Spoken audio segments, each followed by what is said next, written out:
everybody. Marissa with Lingual Abilities here, and I know it's been a while since I came with a new YouTube video, so I apologize. Things have just been crazy busy with a couple new projects, but I wanted to do a video on how to do a Bitmoji classroom. This is like the newest, coolest thing that therapists and online educators are doing, especially as we're transitioning between hybrid models. Are we going to go back to school? Are we doing it online?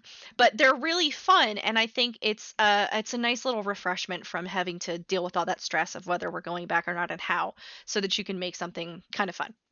So, Bitmojis, if you don't know, are these little avatars that you create of yourself. Now, you're not going to be able to do it online. You're going to have to go download it on your as an app on your tablet or your phone. Just search for Bitmoji, and then you can have all the fun of making your own little sim look like you. And then we're going to be able to bring it into our computer so that we can use that persona in our Google Classroom or our Bitmoji Classroom. So the way to do that, if you just go to bitmoji.com, you're going to scroll down here and you're going to want to add the Bitmoji for Chrome desktop. It's an extension, it's free, and when you click this, it'll take you right to it. Instead of saying remove from Chrome, it'll say add to Chrome because you haven't added it yet. And it will add this little extension icon right here, which if you click on it, will have all of your Bitmojis that you've... Now, I haven't created all these. I just created the avatar, and then it puts it into the stickers for me. You'll have to log in. So one thing that I noticed is if you make an account through Snapchat, because Bitmoji and Snapchat are connected, you're going to have to make sure you log in using Snapchat. So don't think, oh, where's my email address and I have to log in. Just make sure you sign in through Snapchat if that's how you signed up. Otherwise, use your email address. So you'll sign in here, and then you'll have access to all of your Bitmojis. And you can search for different ones, especially ones that are going to be good for just like posing yourself, is to search for pose. And then that takes away a lot of the text and images. Of course, the images still can be fun, but you can see all the funny things that I can do with my Bitmoji. Okay, so what we're going to do then is use Google Slides. You could also use PowerPoint, but I think it's a little easier to use Google Slides in wanting to share this with families. So I created just a little tutorial here. This is just like a basic one that I created. So we'll come back to the first page here. So if you're just starting out, let's go back to the Google Slides and I'll show you just how you get started on one. So Google Slides, all I did was Google that. You can use a personal one. So go to Google Slides. And then you're going to want to create a blank presentation.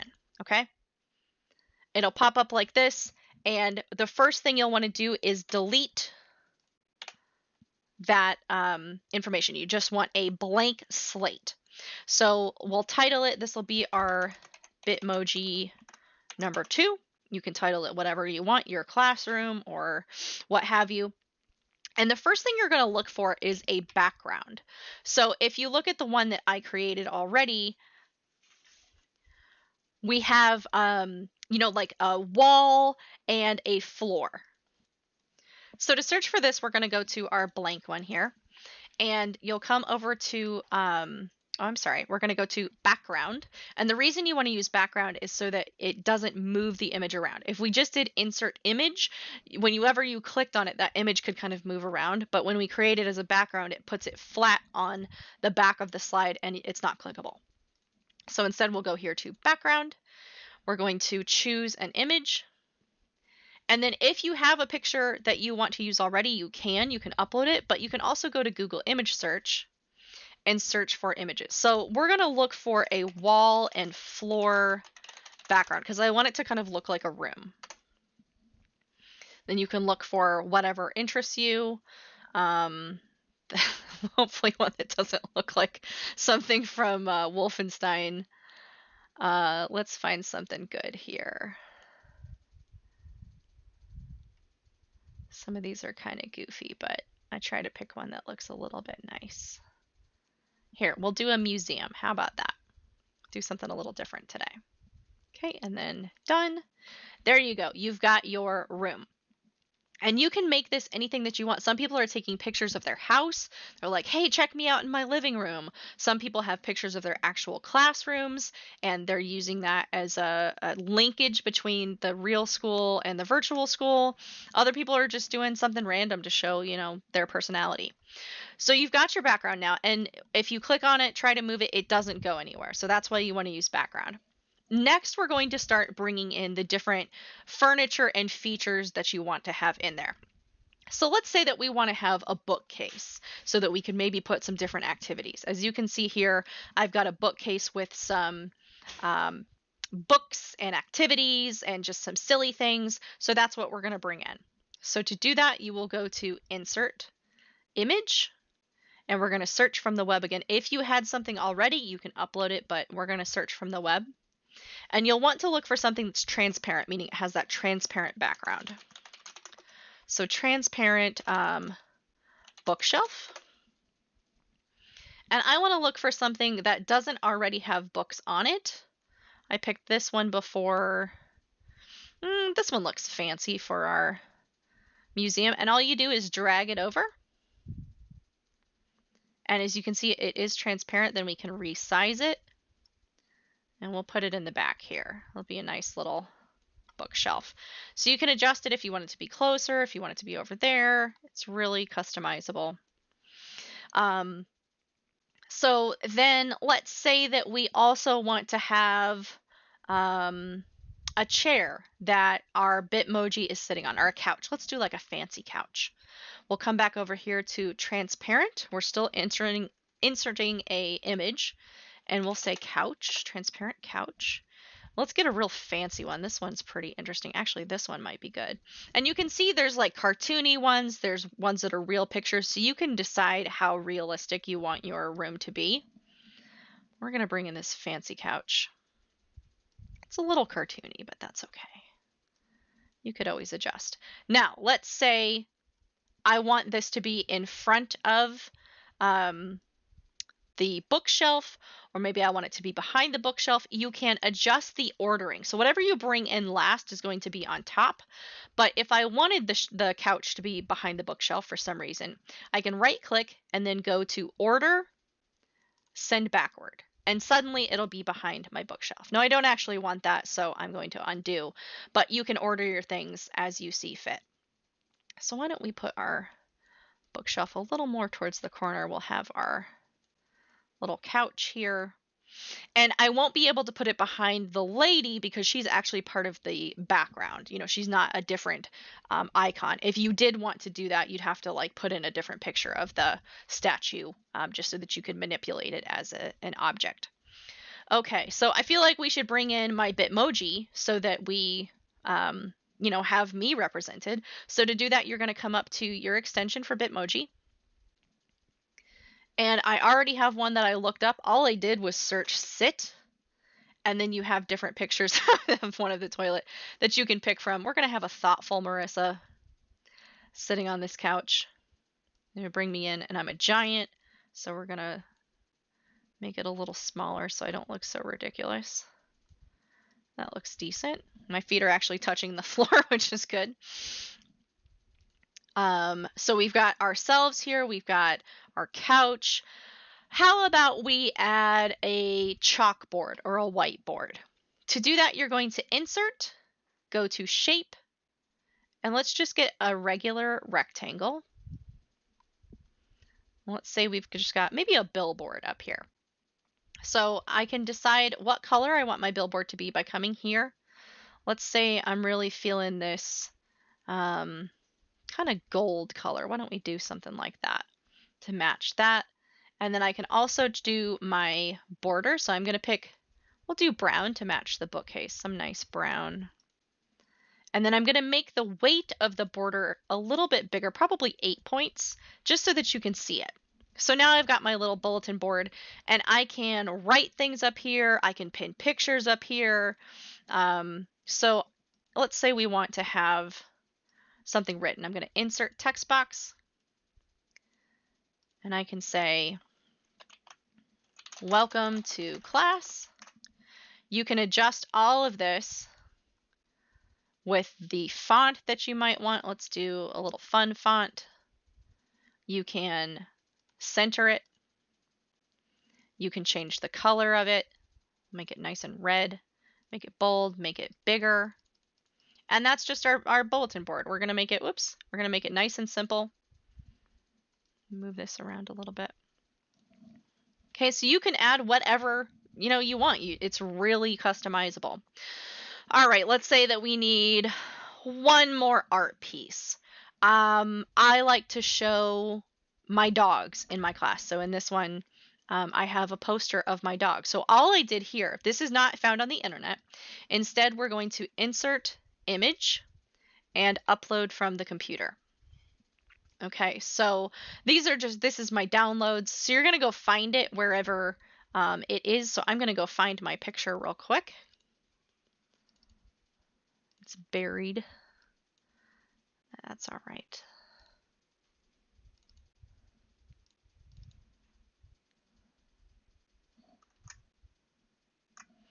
Okay, so I have my pictures of one of my dogs, Petrie. So I'm just going to drag and drop it into the classroom. And it'll come up really big, and that's okay. We'll get it a little bit smaller. Well, let's say that we're going to have it on the wall over here, just as a little picture. You could even do it even smaller and have it like as a picture, on the bookcase. That could work too. Same thing that we did with the border. I'm going to come over here to the border color, and we'll make this black, and my border weight maybe 4, just because it's a smaller thing. There, I've automatically got a frame on my dog's picture. So here's another, maybe I want it to be on the bookshelf, but behind this little ornamentation. So I'm going to, again, go to order, send it backward. Oh, that one didn't work. Let's try this one and bring it forward. Bring to front. There we go. So he's kind of hiding behind the little ornamentation there, but that works.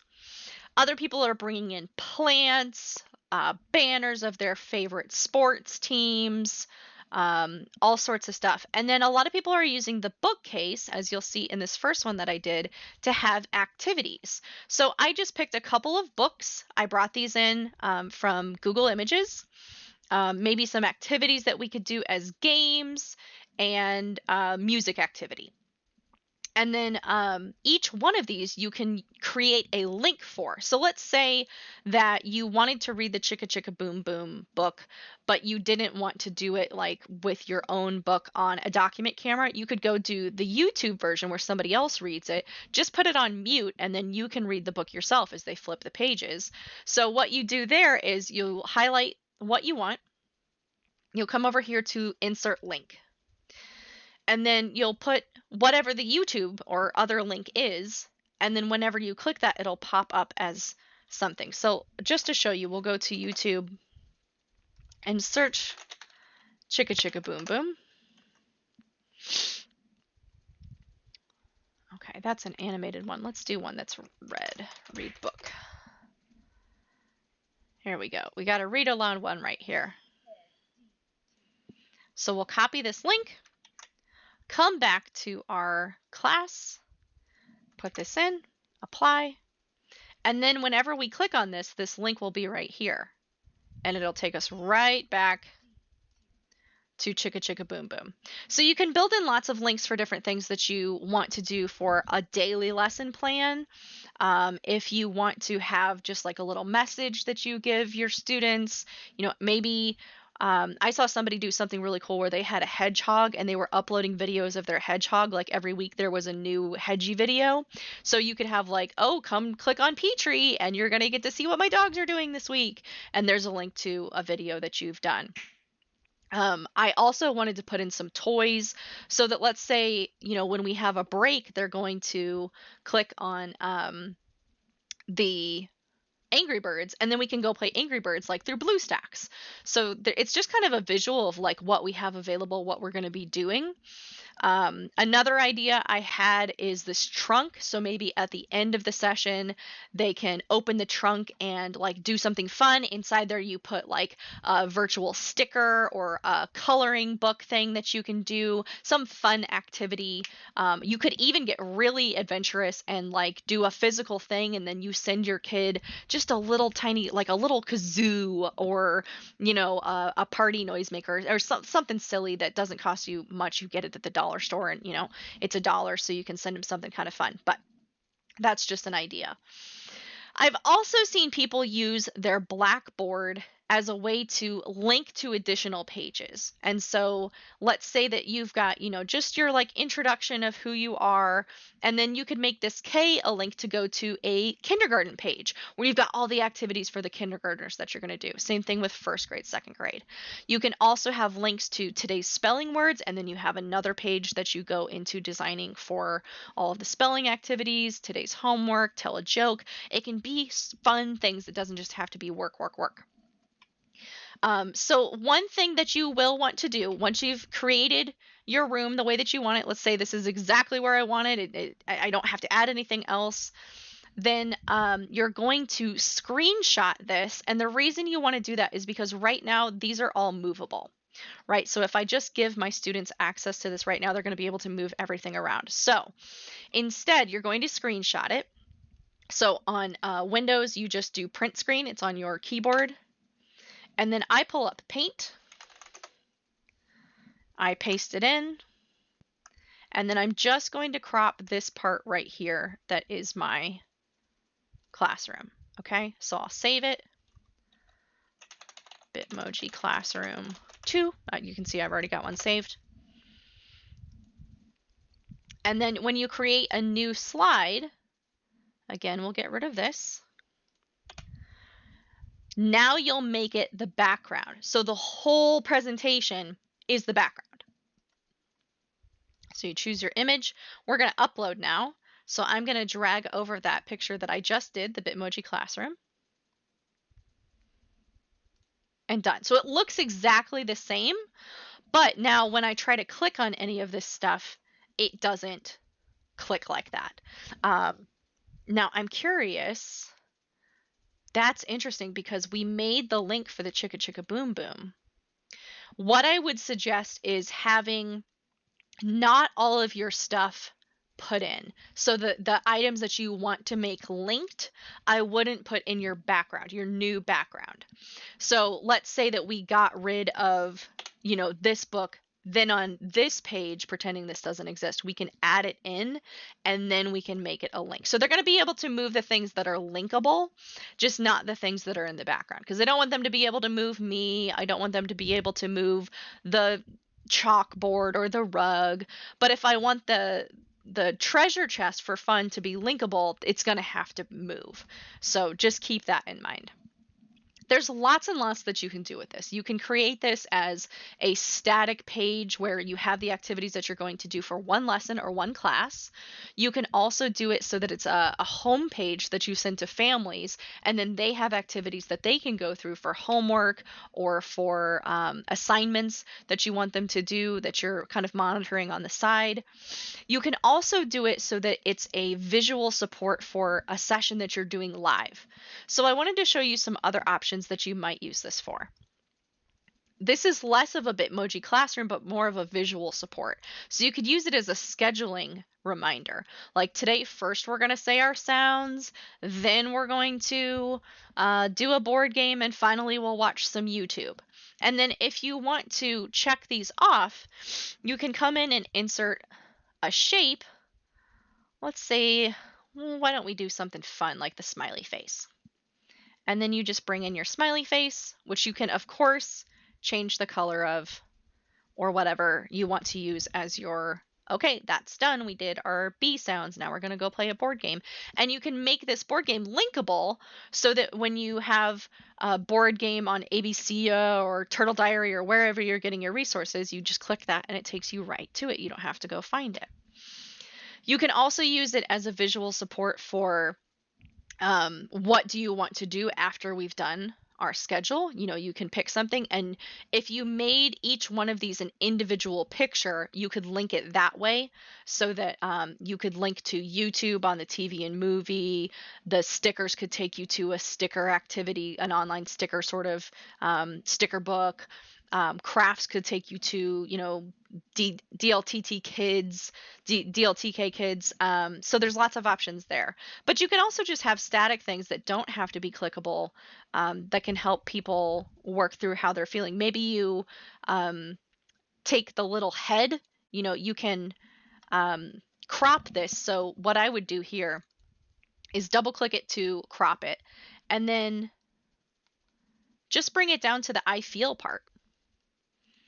Then you're going to be able to move this little thing through the different I feels. Now you'll have to duplicate what you had, so you'll have to copy the rest of this and have that as a static thing that they can still interact with, but you would move the I feel part.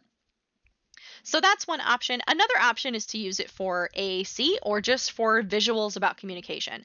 Now, this is not my favorite way of showing AAC, but I'd rather use like New Voice or something that's actually interactive. But let's say that you've got a core board that your student doesn't have any voice output anyway. This can still be a good way for you to model using that core board, just because you've got it here up on a slide.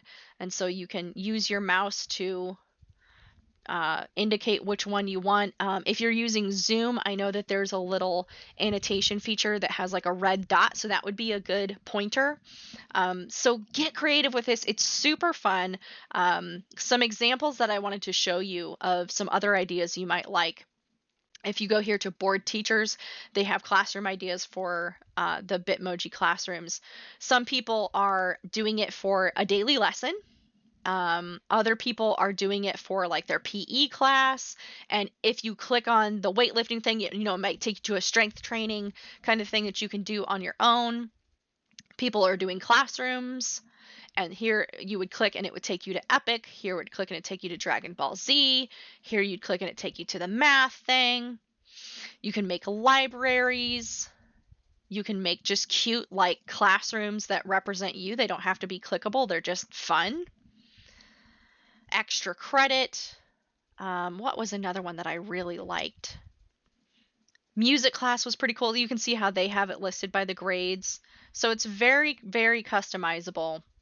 Even some people are getting super creative and taking their kids to different places. Let's go to a cafe. Let's go to, there was one, they went to Starbucks.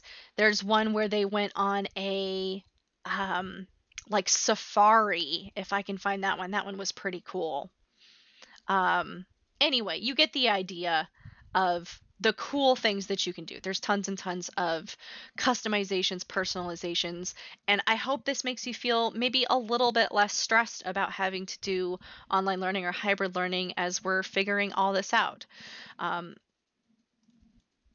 I did want to let you know that part of my delay in putting out videos is a new endeavor that I'm doing.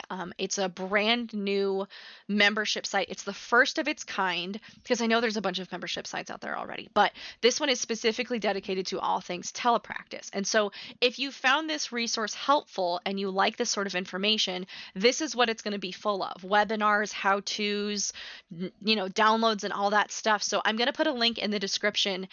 It's at Telepractice Connect. You can sign up for the wait list. We're looking to launch around October. So please come check it out. I would love to have you join us and learn more about this, because I love this content and I think it's super fun. So thanks, guys. I will see you soon.